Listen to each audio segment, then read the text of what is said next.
안녕하십니까? 박은기 형제님 참 주 앞에 성실한 학생인 것 같습니다. 주님 앞에서 참 열심히 연구하시고 또 배우셔서 나눠주셔서 감사합니다. 저는 오늘 말씀을 또 이렇게 함께 맡게 되었는데 성실한 학생으로 시간을 잘 보내지 못한 채로 여기 나오게 됐습니다.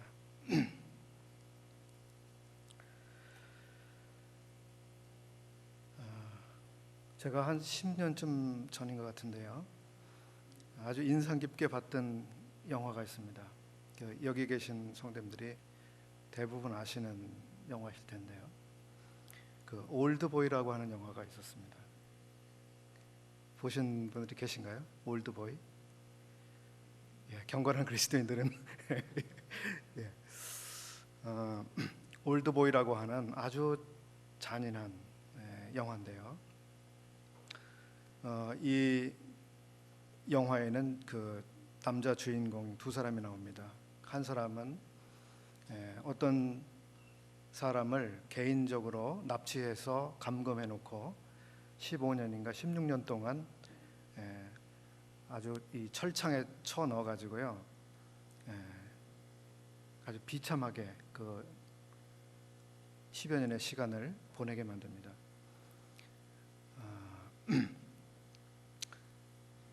이 사람은 이제 사회와도 격리가 되고 또 햇빛도 보지 못하는 캄캄한 속에서, 그리고 언제까지 자기가 갇혀 있게 되는지도 모르고 자기가 왜 납치가 되어서 갇혀 있는지도 모르고 그렇게 갇혀 있는 사람이 있습니다.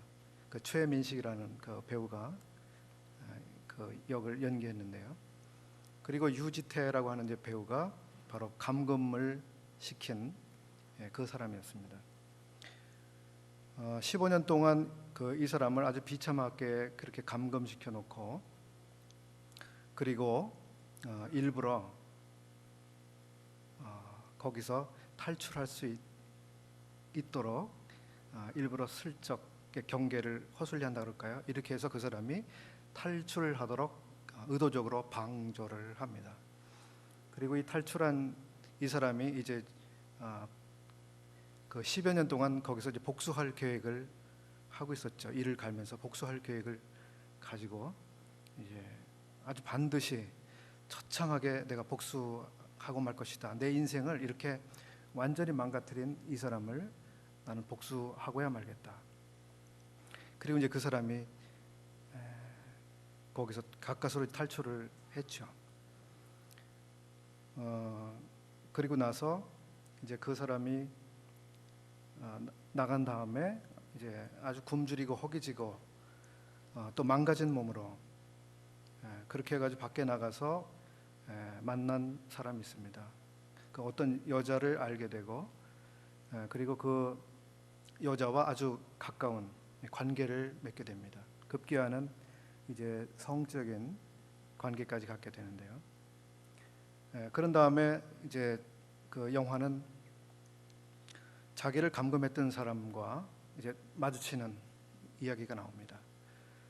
그렇게 하면서 왜 자기가 이제 감금되었는지, 그리고 자기가 복수하려고 하는 이 사람이 도대체 누구인지를 비로소 조금 힌트로 알 수 있게 되는데, 그것은 바로 자기가 입을 잘못 사용했기 때문에 그렇게 됐다고 하는 것을 알게 됩니다. 즉, 그를 감금한 그 사람은 자기 누나와 부적절한 관계에 있었는데 이것을 이 사람이 사람들에게 누설을 했던 것입니다.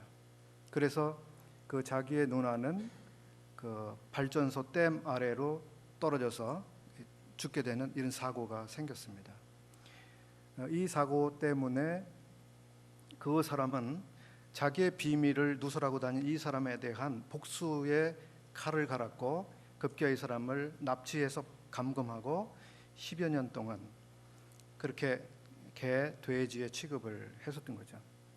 그리고 더 결정적인 복수는 바로 그 감금된 상태에서 탈출한 이 사람이 관계를 맺은 그 사람이 사실은 알고 보니까 자기의 딸이었던 것입니다. 아주 그 비참함을 느끼게 만드는 그런 복수였습니다. 그 영화가 참 그 오랫동안 기억에 남았는데요. 그 영화를 보면서 우리의 입, 또 우리의 발설, 또 다른 사람의 비밀, 우리의 말, 이런 거에 대해서 생각을 해보게 됐습니다. 그 사람이 악의적으로 그런 말을 퍼뜨리고 다녔는지 어땠는지는 잘 묘사되고 있지 않지만, 그 사람은 미처 생각하지도 못한 상태에서 어떤 사람들의 불미한 일을 퍼뜨리게 된 것입니다. 이로 말미암아 이제 복수를 당하게 되는 대상이 됐습니다. 말이라고 하는 것에 대해서 오늘 시편 120편에서 저희들은 생각을 해보게 됩니다. 여기 1절에 이 시를 쓰신 분은 자기가 환난을 당했다고 말하고 있습니다. 그리고 그 환난 때문에 여호와께 나아갔게 됐고 또 나아가서 기도하게 됐다고 이야기를 하고 있습니다. 그럼 이 사람은 무슨 환난을 당했던 것일까? 그 환난의 내용이 2절에 이제 나오고 있습니다. 그것은 바로 거짓된 입술과 괴사한 혀, 이것 때문에 자기에게 엄청난 환난이 닥쳤다고 이야기를 하고 있습니다.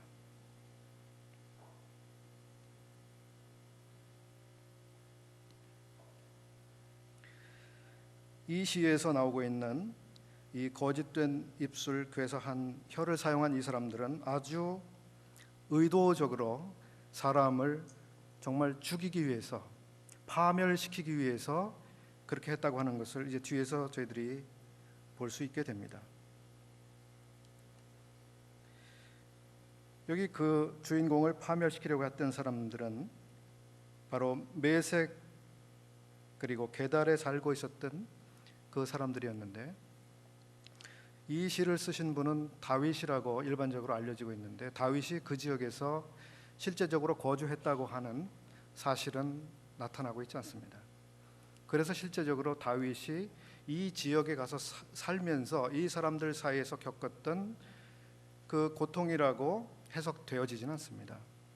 이것은 실제적인 그 지리적인 환경에서가 아니라 영적인 환경이라고 이해를 하시는 게 좋을 것 같습니다. 그런데 여기 메색에 유하고 게달의 장막에 거하고 있는 이 사람들의 특성이 6절과 7절에 나와 있습니다. 이 사람들은 미움을 가지고 있는 사람들이고 또 싸움을 좋아하는 사람들입니다. 일반적으로 이 구절을 해석하는 분들이 여기 게달의 장막에 거하고 있는 이 사람들이 오늘날 아랍 지역에 거주하고 있는 사람들의 조상이라고 해석을 합니다. 이 사람들은 그 이때로부터 해서 계속해서 아주 전쟁을 좋아하고 싸우기를 좋아하고 남의 것을 뺏고 죽이는 이런 것들을 아주 익숙하게 또 자연스럽게 행하는 그런 삶의 방식을 가지고 있었다고 합니다.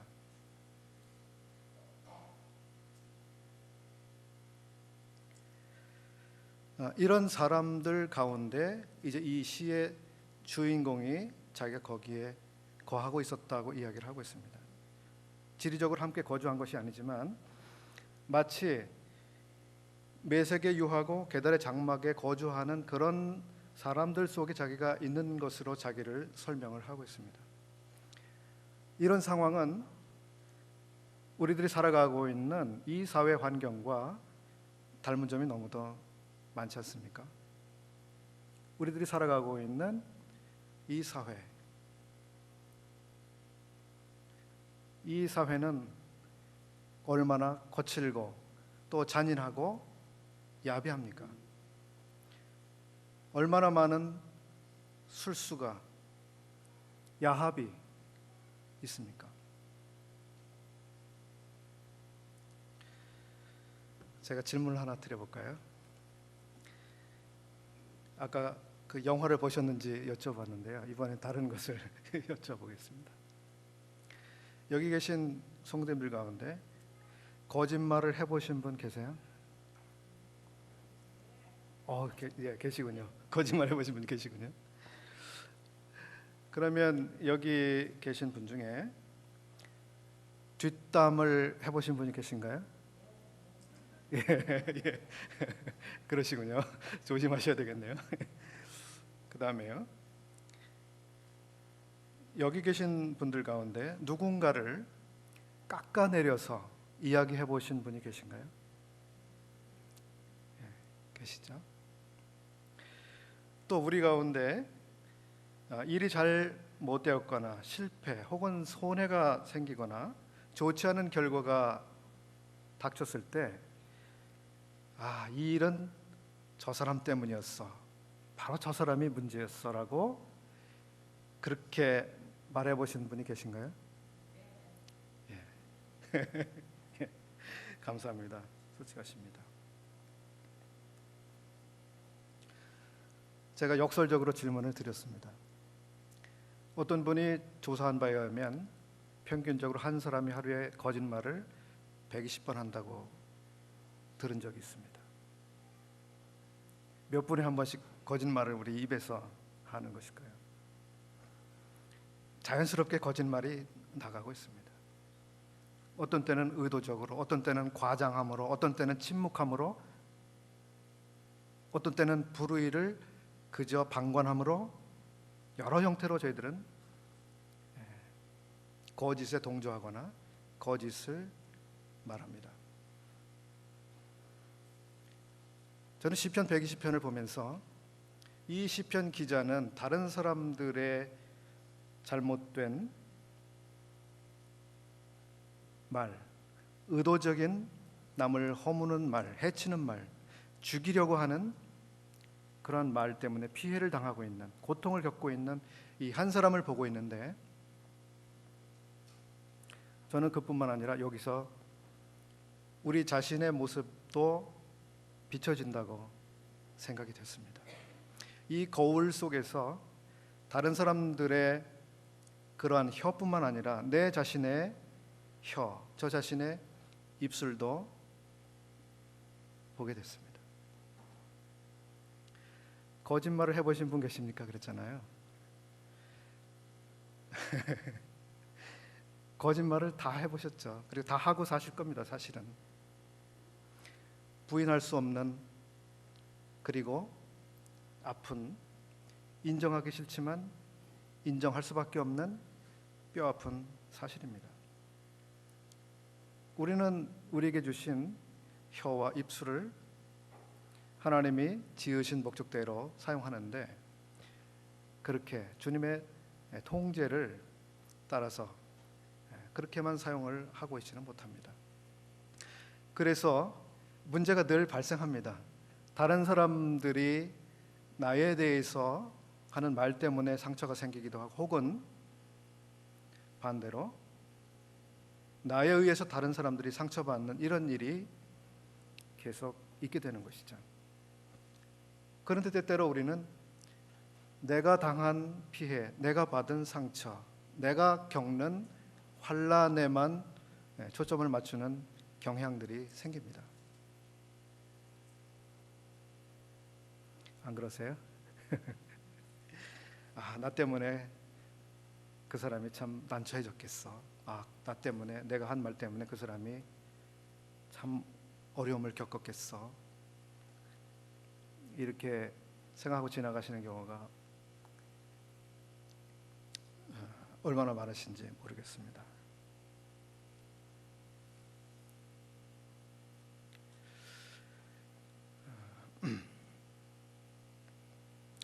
이 시편에서 이제 이 화자는 자기가 다른 사람들에 의해서 의도적으로 자기가 매도를 당하고 또 말에 의해서 팔리고, 이런 상황 속에서 이 사람은 그 어떤 태도를 취하고 있는가, 그것은 1절에 있는 그대로입니다.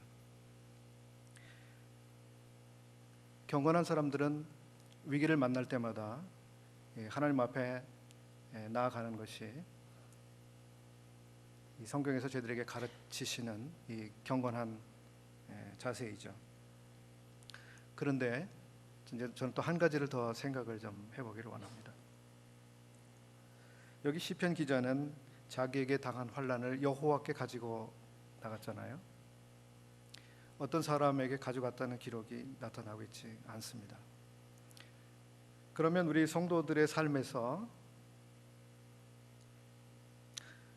이런 환난을 겪게 되었을 때 다른 사람들의 비방, 다른 사람들의 거짓말, 이런 것에 의해서 내가 참 어려움을 겪게 되었을 때 사람에게는 그 말을 해서는 안 되는가? 혹은 사람에게 말하는 것은 무익할까? 그런 점을 한번 생각을 좀 해보고 싶었습니다. 일반적으로 제가 지금까지 이제 듣고 배우고 그렇게 한 바대로는 우리에게 닥치는 모든 환난과 또 애매한 고난, 이런 것들을 사람에게 말하는 대신에 주님께 가지고 가야 된다. 그리고 그게 최선의 길이다. 사람에게 이야기하는 것은 문제를 더 심각하게 야기하게 되는 결과를 가져오게 될 것이다. 그래서 부정적인 면에서 어떤 문제나 고통을 다른 사람과 나누는 것에 대해서 좀 소극적인 이런 면에서 주로 생각을 해왔습니다. 근데 성도님들의 생각은 어떠십니까?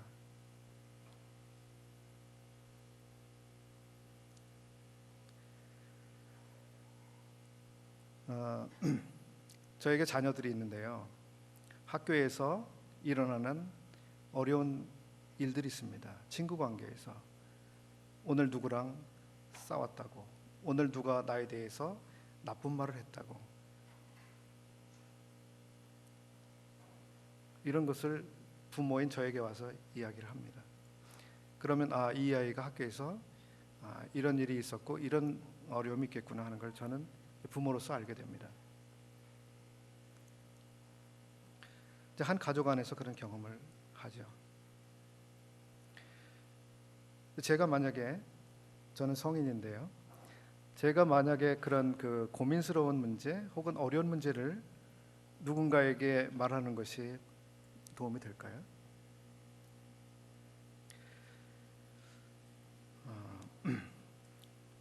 가족 안에서는 그 자녀들이 어려운 문제를 또 아주 고통스러운 상황을 부모들에게 가져가서 이야기를 하면서 부모들의 조언과 도움을 받을 수 있겠죠. 또 부부 사이에도 그런 그 유익을 주고받을 수 있다는 생각을 해봅니다. 내 문제니까 집사람에게 이야기하면 집사람만 힘들어지지. 집사람이 뭐 특별한 방법이 있을까? 나랑 똑같겠지. 그리고 예를 들어서 제가 그렇게 생각하면서 제가 겪고 있는 마음에 아주 심각하고 고통스러운 문제를 혼자 꽁꽁 싸매고 이건 주님께 가지고 나가지 않으면 해결받을 수 없는 문제야. 자, 이렇게만 생각하는 게 더 좋을까요? 아니면 어떤 문제를 부부가 나누는 것이 좋을까요?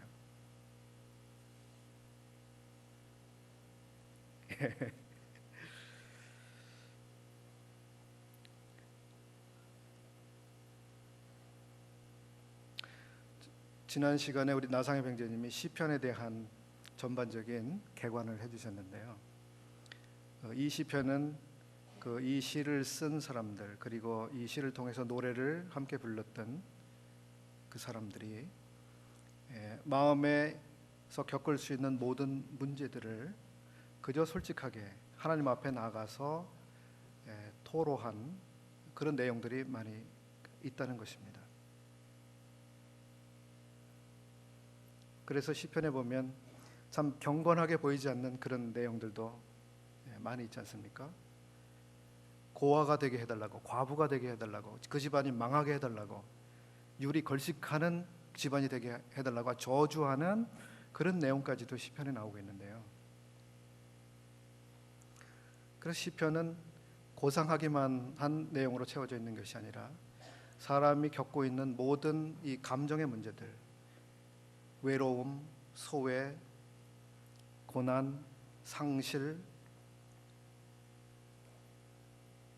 이런 문제들을, 또 때때로는 즐거움, 기쁨, 환희, 그리고 해방,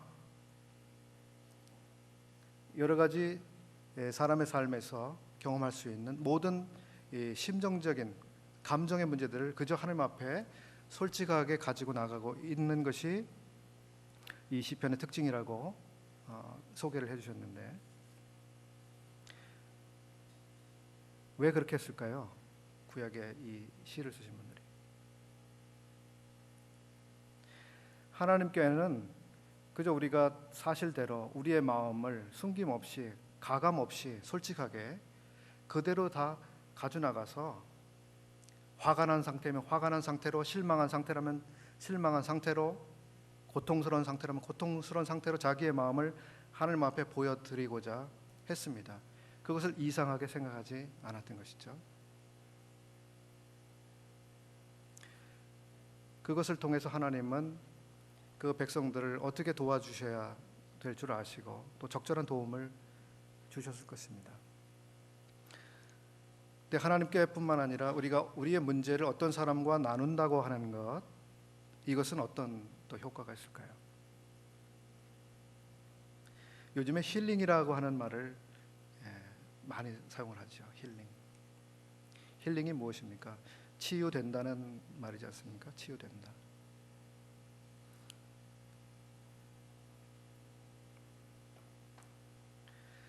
저는 우리들이 겪고 있는 이 마음에 겪고 있는 모든 어려운 상황들, 고민스러운 상황들, 이런 것들을 우리 가족들과 혹은 우리의 형제 자매님들과 나누는 것이 주님께서 허락하신 자연스러운 방법의 하나라고 이해를 합니다. 그러나 모든 문제를 다 이야기할 수는 물론 없을 것입니다. 그러나 많은 경우에 우리는 우리 개인에게 닥치고 있는 그 어려움들을 함께 나누도록 주님이 하셨다고 믿게 됩니다. 그래서 우리가 이 계달의 장막, 매색에 유하는 가운데 당할 수 있는 그 모든 환난들, 어려움들, 이것들을 함께 나누는 가운데 우리의 긴장을 풀어내고, 또 우리가 더 깊은 어려움 속으로 빠져들어가지 않도록 그 주님이 해주셨다는 그런 생각을 해보게 됩니다. 그 중에 또 좋은 방법은 바로 상담이라고 하는 방법이라는 생각을 합니다. 교회 안에서 그 신뢰할 만한 분들에게 우리 개인의 어려운 상황을 가지고 상담을 받으시는 것은 아주 지혜로운 성경이 가르쳐 주시는 방법 중에 하나라고 믿습니다. 그래서 시편 120편에서는 아주 모범적인 이 환난에 대처하는 모범적인 방법을 제시해 주고 계시지만, 모든 경우에 항시 이렇게만 해야 된다고 생각하는 것보다는 우리가 우리의 문제나 우리가 겪고 있는 그 모든 상황을 때를 따라서 가족들과 부부 사이에 혹은 다른 그리스도인들과 나눌 수 있는 경우라면 나누면서 함께 해결을 해 나가는, 이것을 주님이 우리에게 허락하신 방법이라는 생각이 듭니다.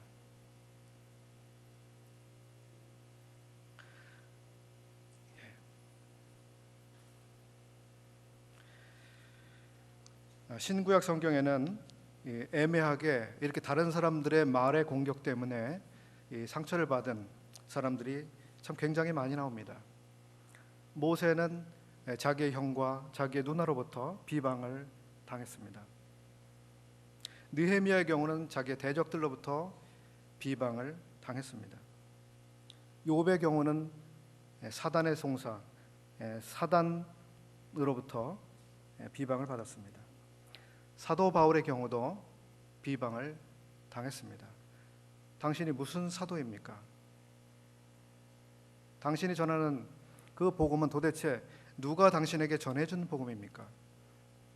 이런 비방 속에 그가 처하기도 했습니다. 우리 주님 역시도 이 비방에서 자유롭지 않으신 그 생애를 살아가셨습니다.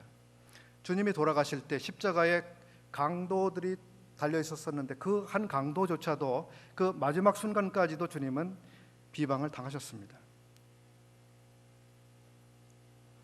주님의 생애 동안 이 비방이 주님을 따라다녔습니다. 중요한 것은 모세, 욥, 사도 바울, 느헤미야, 우리 주님의 경우에 닥쳐오는 이 비방들, 이 언어의 공격을 어떻게 받아들였는가 하는 것을 저희들이 묵상해 보므로 그 지혜를 배울 수 있으면 좋겠습니다. 주님은 모욕을 받으셨지만 같은 모욕으로 대응하지 않으셨다고 베드로전서 2장에서 기록하고 있습니다. 저희들이 성숙한 마음과 자세로 우리들에게 오는 이 언어적인 다양한 종류의 공격들, 우리를 허물 수 있는 이 공격들, 이런 것들을 성숙한 자세로 해결해 나가는 것, 이거 참 모든 분들이 기대하시는 바일 텐데요. 그렇게 되지 않는 경우도 물론 많이 계실 거예요. 실수도 많이 하실 것입니다. 내가 당한 대로 갚아주고 싶은 마음에 한마디 하는 경우도 생기실 수 있을 것입니다. 그러나 저희들은 계속 더 배워가야 되고 또 자라가야 된다는 생각을 합니다. 그리고 야고보서에서 말씀하는 것처럼 참 우리의 혀를 제갈 먹일 수 있는 이 혀에 대한 통제, 이것을 우리 중에 누가 참 원치 않으시겠습니까? 이것을 저도 계속 더 배우기를 원하고 또 혀가 제갈 먹여져서 주님이 꼭 해야 될 말에만 입을 사용하는 그런 사람이 되기를 원하는 마음이 있고 우리 성도님들도 동일하다고 여겨집니다. 주님께서 저희들 도와주셔서 참 이런 점에서 더 성장해 나갈 수 있게 되기를 바랍니다.